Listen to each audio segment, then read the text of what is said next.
Doop doop doop doop doop doop doop doop. All right, welcome to Every Second Matters, the legislation update for March 2018. I'm going to be taking a look at all the different bills that were introduced, signed, voted on, passed, vetoed, rejected, whatever. I said that way out of order, but I don't really care.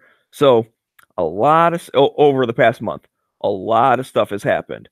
So most of it's all just stuff introduced, but some stuff actually has been moving through different subcommittees and passing different stuff. So we'll see what's happening there. Mostly anti, unfortunately, but there actually are some pro-gun stuff that has happened in the past month, so that's cool. All right, so I'm just gonna basically jump into the most recent and start going backwards in time. So this is over at Washington State. There is an anti-gun bill that is, I guess, as amended. Basically, it is substitute Senate Bill 6620, prohibit the purchase of semi-auto rifles to adults under the age of 21. And then there's another part of that, which also is basically a 10-day waiting period because purchasers that want to buy a rifle would go through the state level background check instead of just going through the NICS. Apparently, in Washington, for handgun purchases, you go through like a state level background check, but for rifle purchases, you would just go through regular NICS, like, normal places. And they want to change that so that you'd go through the state level for both rifles and handguns.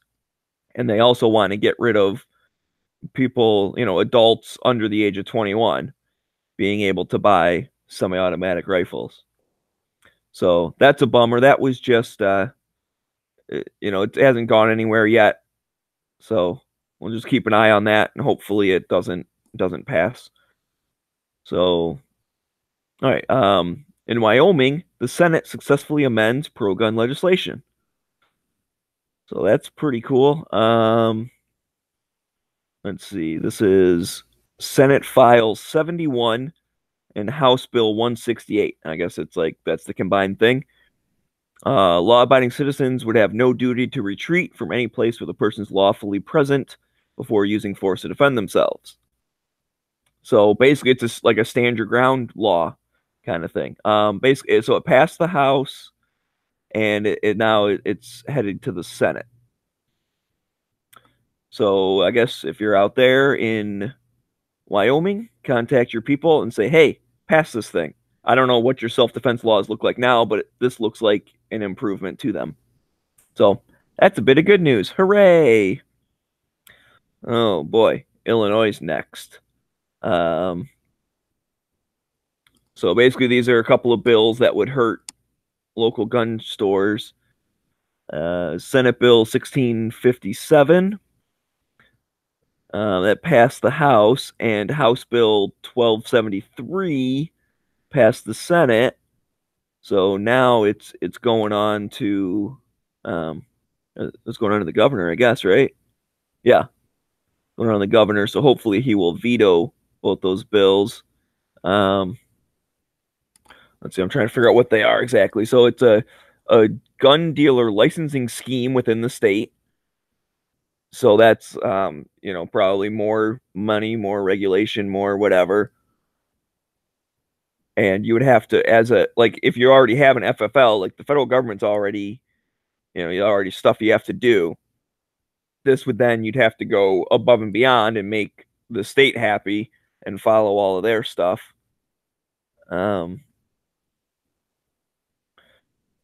Yeah, so basically it would make it harder to open a new store or even keep the one you have. Like I said, they both passed, and the governor's waiting to do stuff. So tell him not to sign that. And that's as of March 1st, actually. So I guess that just happened. So tell him not to sign that stuff if you're in Illinois. All right, back over to Washington. Blah, blah, blah. Where's the thing? Oh, this is 6620 again. All right, sorry. Sometimes when it like passes one part, it pops up, and I get the link twice. So, anyways, ignore that Washington one. Idaho self-defense bill goes to Senate. That's cool. Senate Bill 1313 would consolidate and clarify existing law to protect the inherent right of a person to defend themselves. So basically, the legislation clarifies that exercise of self-defense for law-abiding citizens to stand your ground, defends a person's right to defend themselves from an intruder. Blah, blah, blah. All right, so yeah, basically, so that's like a stand your ground castle doctrine type thing, and it's headed to the Senate floor. That passed in February 26th. So I guess that's a pro-gun thing going through, pro self-defense, all that. All right, man, we're getting all the positive ones all in a row. South Dakota pro-gun legislation on the move. Let's see. House Bill 1271 allows an individual to carry a firearm for self-defense on the premise of a non-public school, church, or house of worship, or a non-public school that is located on the premises of a church or other house of worship. Excuse me. Okay, so it's basically expanding where people are allowed to carry. And then House Bill 1209 seeks to require applicants for a South Dakota concealed carry license undergo background check from the NICS. This update would make consistent all three classes of concealed carry permits in South Dakota. All right, I didn't know you had different types of carry things in South Dakota.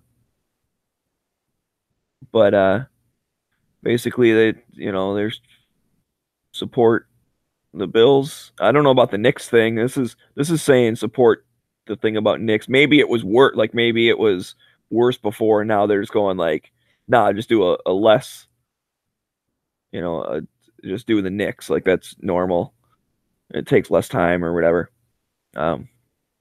Sorry, there's a lot of stuff I didn't get to read into all of these like I do most months.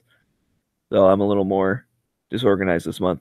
And I'm all trying to keep this fast. So anyways, Minnesota, 2 anti-gun bills fail in committee. Oh, that's better than passing. I mean, it's not pro-gun, but it's not anti-gun either. So that's a good thing.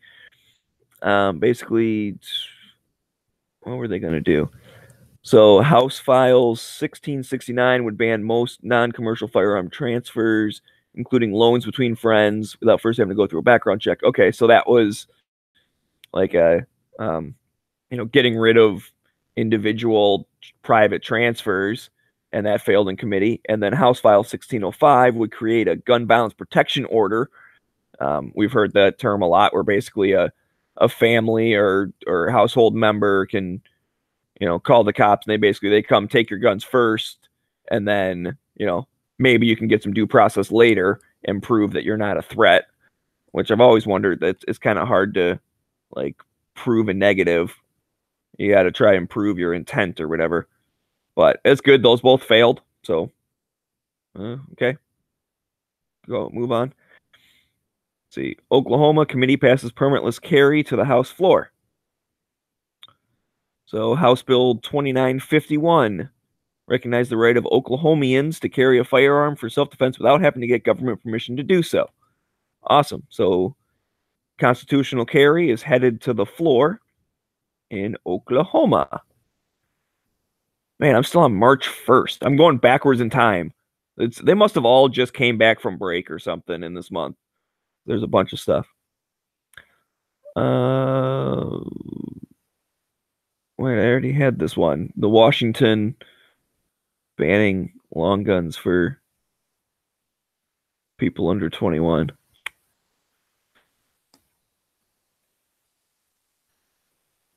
Okay, sorry about that.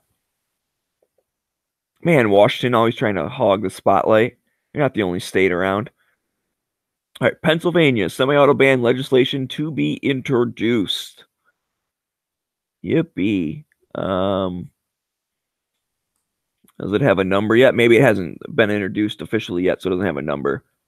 But basically, it would broaden the scope what Pennsylvania considers an assault weapon and it would ban the sale of standard capacity magazines, basically anything that holds more than 10 rounds. It says it would mirror some senator person says it would mirror the ban would mirror a law enacted in Connecticut, which is considered to be one of the worst infringements. So Pennsylvania's trying to be more like Connecticut. Interesting here. So on the magazine thing, and this will come up in a little bit, although I don't think I have a link to that. Anyways, this says magazines that hold more than 10 rounds. Now, Ohio has a bill. I'll just speak for it now. I don't know the number, but I'll just tell you what it is now. Ohio has a bill going through that's a quote unquote assault weapons ban, as well as like a ammo transfer database or registration or whatever. Like they're going to keep track of all firearm and ammo sales somehow. But anyways, the definition that Ohio uses for assault weapon is any semi-auto capable of accepting a detachable magazine with 10 or more rounds. So it's funny. So this one says, that holds more than 10 rounds. So like 10's okay, 11 is bad. Ohio, it's 10 or more. So they've knocked it down one more. Like most people think, oh, okay, yeah, magazine ban, 10 rounds, or like I have to buy 10 rounders. Oh no, those would still count. You have to have the 9 rounders. And the problem with the Ohio thing is it doesn't say just like you can't have 10 round magazines, you have to have 9. If the gun itself is capable of accepting a larger magazine, whether you own a larger magazine or not, whether, you have a larger magazine in it or not, it's just capable of accepting it. And I make the argument that then that counts as 1911s because I've seen some 1911 magazines that have base plates on them that can hold 10 rounds. So you're talking about just about every single semi-auto, except for some that have internal magazines that don't hold 10 rounds. But anyways, that was in Ohio, and it's that skip a wording there where it's all everyone thinks okay holds more than 10 rounds, like that's the limit, and Ohio slipped in there 10 or more, and like once you include 10, that means basically why not just say more than 9, because what it means the same thing. Anyways, Minnesota anti-gun legislation to be considered in House committee tomorrow. That was February 28th. So I don't know what happened when it was considered in the House committee. But House File 1669 and oh wait. And okay, I know what happened. These were shot down. That was good. That's one of the problems with going back in time sometimes, that I get the same thing. Those were those ones that we just talked about. All right. Maryland Senate committee hearing scheduled on Wednesday to consider anti-gun bills. What's Maryland trying to do here? Senate Bill 707 makes it a crime to knowingly possess a rapid-fire trigger activator. That's in quotes. That's why I said it weird. Rapid-fire trigger activator. Or a device that is designed or functions to accelerate the rate of fire of a semi-automatic firearm. Now, we all know how slippery slope, like gray area that is. And if you ask someone, they'll be like, it's just a bump stock ban. Who cares? Bump stocks are dumb. No. It's anything that functions to accelerate the rate of fire. So if they can prove a lighter spring makes your gun fire faster, that is a rapid fire trigger activator.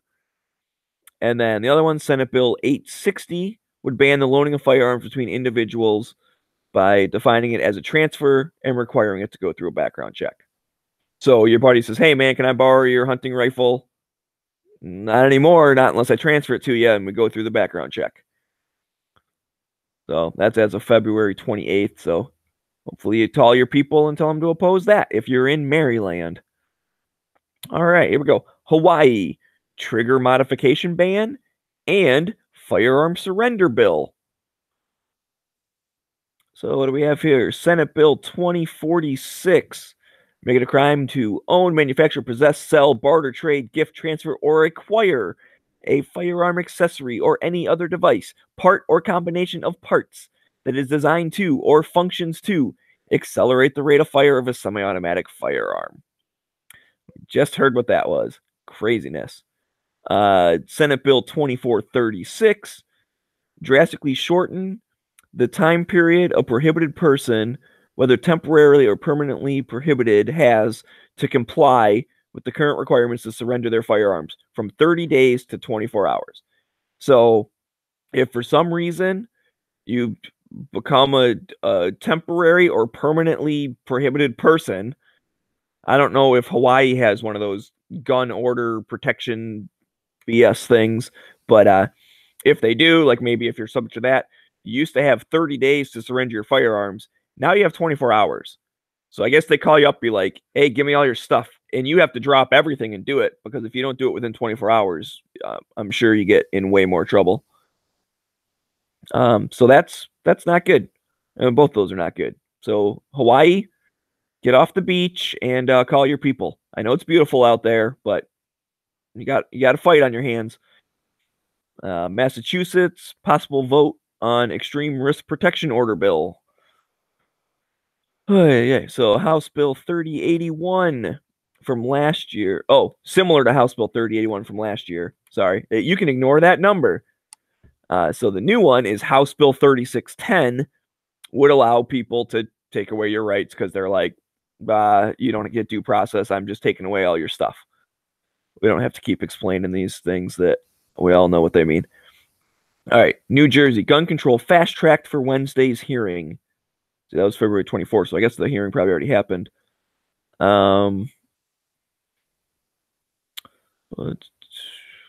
Where's like the new thing?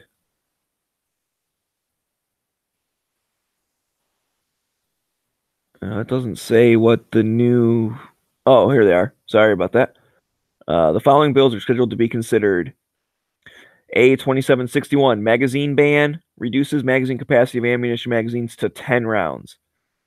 2759, ammo ban, prohibits possession of so-called armor-piercing ammunition. It just says banning most common centerfire rifle. I'm not sure what New Jersey's using for armor-piercing ammunition definition, but it's probably BS. 2758 removes the right to carry. So it's a regulation defining the justifiable need to carry a handgun. So you have to prove like, hey, I have a justifiable need to carry this. You can't just be like, I want to carry it. 2757 bans private transfers. So you got to go to a firearm dealer to do a private sale. Oh boy. 1016 smart guns. Establish commission to approve smart guns. Require firearm retailers to sell smart guns. I thought they did the whole thing when people were blaming New Jersey, like when the one dude tried to sell the smart gun, and because New Jersey had the law that said as soon as one smart gun is sold, like everyone, that's all that can be sold in New Jersey. And they even said like, no, like, okay, we'll take that back. We'll just say that every firearm dealer just has to have one available, but they can still sell regular type also. I wonder if this 1016, without reading more than just this one sentence description, if that goes back and says, no, you can only sell those, or if it's just that, I mean, it requires firearm retailers to sell smart guns. That could still just be, you have to have at least one available. But that's a bunch of crap that they can tell a company, like, you have to sell like at least one of these products. That's like every hardware store has to have at least one Craftsman wrench. Like, what the heck? What if it's, a store that doesn't sell Craftsman normally, or like they have a competitive brand? It's crazy. All right. A1217, gun violence restraining order, and A1181. Let's see. Requires firearm seizures when health professionals think someone poses a risk. And I don't know who's defined as that. Is that like a regular doctor or just a psychologist or a nurse or who? Anyone who deals with health gets to decide if you should have a gun or not if you pose a risk. It seems like that whole due process thing they're skipping over. Oh, good.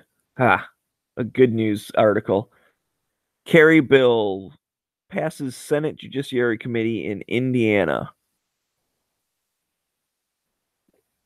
So House Bill 1424, it would extend the duration of a 4-year license to carry to 5 years and remove fees for lifetime license.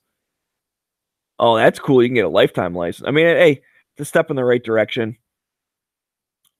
I know I'm with you all, everyone out there. It should just be constitutional carry nationwide. I get it. But as long as we have carry permits, if they last longer and they cost less, it's a step in the right direction. And in this month, I need those kind of wins, as little as they are. This is actually another good one, have potential to be a good one. In Colorado, magazine limit repeal to be heard in committee. So House Bill 1015 seeks to repeal the 2013 law that limited magazines. I think it was to 15 in Colorado. Anyways, it would remove that restriction and go back to people in Colorado can have whatever size magazine they want. So it's potentially good news. It's just being heard in committee. And actually that was on February 21st.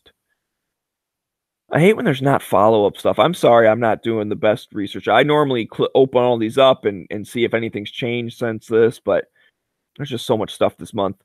Vermont anti-gun bills are gaining steam.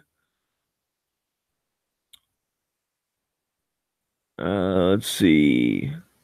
This one doesn't have a no. Oh, S6 is basically a no more private sales. Mandatory background check on private sales. That's S6. H422. Let's see. It narrowly passed the House last session, installed in the Senate. So now they're trying to revive the bill. And supposedly it's a domestic violence legislation. It doesn't really go into it as much, but basically that the bill goes well beyond, like punishing violent domestic violence, and it would lead to confiscation of firearms with little or no due process. It doesn't explain it very well, but I'm guessing that it's something where, if you're even just accused of domestic violence or domestic abuse or whatever, and they take all your guns, you don't get any due process. It applies to restraining order before there's any finding of guilt. So again, it's one of those things. It's been coming up over and over again. Like, just give me due process. That's all I'm asking for. I mean, some of the stuff's crazy, but it's just like, at least give me a chance to defend myself. And that's with all of these firearm protection orders and this different stuff. It's just, well, Trump unfortunately said it the other day. Take the guns first, due process comes later. I think it's called due process because you go through it first. Like, that's the process you go through. But that's how all these other states are looking at it. Like, yeah, take the guns first and due process comes later. All right. Arizona anti-gun bill defeated in committee. Pro-gun legislation advances. Good job, Arizona. So House Bill 2535. That's to protect the right of self-defense while on the premise of a foster home. Okay, so there was a thing in Michigan with that too a while ago where if you were like a foster parent, they basically made you choose between like having guns in the house or being a foster parent. And this is basically so the Arizona one is doing the same. Under current Department of Child Safety rules, foster parents are required to store their firearms in locked storage container with a trigger locking device, ammunition stored separately in a locked device, blah, blah, blah, blah. It doesn't say what the new one does. It probably just removes those restrictions and just says, hey, you guys are smart. You know how to handle guns and keep them safe. Government doesn't have to tell you how to do that. And then Senate Bill 1374 was defeated. It would have significantly weakened Arizona's state firearm preemption status or potentially render it ineffective. So it would have limited who was allowed to request an attorney general investigation of the various state preemption statutes, added unnecessary time delays, and make state preemption status less effective. Okay, so that's the thing where, if you have state preemption, it means basically like a city cannot be more strict than what the state is. And this is saying that it would limits who can even challenge a city that's saying, hey, like you guys are being more restrictive than the state, you're not allowed to do that, and adds in unnecessary time delays. So that one was shot down, which that's good. And then the foster care one was passed the committee, so that's good. All right. Now we're going over to California. AB 1874 further complicates handgun roster. It's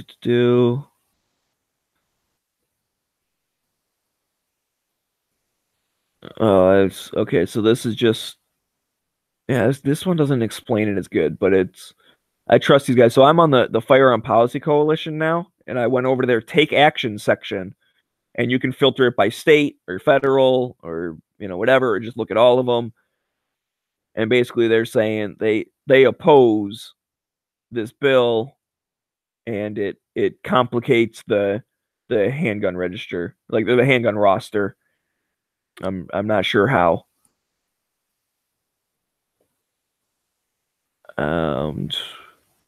Oh, this is interesting. So this is on a federal level. I remember seeing this. So this is HR 5112, and we are whatever. So I think it's pro gun. Allows all law-abiding adults to purchase handguns. So basically, they're saying, hey, if you're a law-abiding adult, as in you're over 18, you're an adult legally, you would be allowed to purchase a handgun. So while other people are trying to say you can't have a rifle till you're 21, just like handguns, this bill is saying, oh, you know what? You're right. Rifles and handguns should be the same age. They should both be 18 because you're an adult. You're legally an adult. You should have your rights. I don't understand why they get away with delaying your rights an extra 3 years. So that one's good. All right, over to Washington. Senate Bill 6049 is a magazine ban. Outlaw magazines that hold more than 10 rounds. I forget if I mentioned that one already. I might have. But anyway, so it's Washington trying to ban magazines. Another Washington one, Senate Bill 5992, bump stock ban. There's not much info, but I'm assuming it's the rate accelerator activation device thingamabobber. More Washington. What the heck's this? Senate 5463 holds gun owners responsible for criminals. Oh my, what's this all about? Let's see. It claims to create a safe weapon storage and then hold the owners of a firearm who allegedly did not keep the weapons in safe storage criminally liable for whatever action may occur with that firearm. So basically, it creates like a safe weapon storage thing. Like you have to have a safe, or you have to have trigger locks, or blah, blah, blah, whatever. And if you don't put it in a safe and someone steals your gun and then shoots someone with it because they're bad guys, they're criminals, you get in trouble because you didn't have it locked up in a safe. I don't think any law-abiding person should be liable for what criminals do. That seems pretty crazy. South Carolina, House 4424, bump stock ban. What's wrong with you, South Carolina? Come on. We all know what that's all about. So we want to oppose that. Make sure you tell your people. What is this? This is California. It doesn't explain it as much, but it's basically they're asking you to contact the DOJ about the new assault weapon regulation. Basically, tell them you don't approve. So I'd have to dig in more about what the new regulations on assault weapons California is doing that the DOJ is looking at. All right. This is over in the Senate, federal level, S-72. It's the Secret Background Check Act. That can't be actually what it's called. Anyways, it's basically anyone who has been under investigation for terrorism would be added to the NICS database. But the problem is there's no clarification of what terrorism means, what even investigation constitutes, and then what about the people who are officially cleared of any wrongdoing? There's no way of getting them out of the NICS system. So that one's no good. So call your people and tell them to oppose that. Man, all these things say oppose, oppose, oppose, which means they're all anti-gun. House Bill 395 in Ohio. Ohio bump stock ban. We all know what that's about. Come on, Ohio, get your stuff together.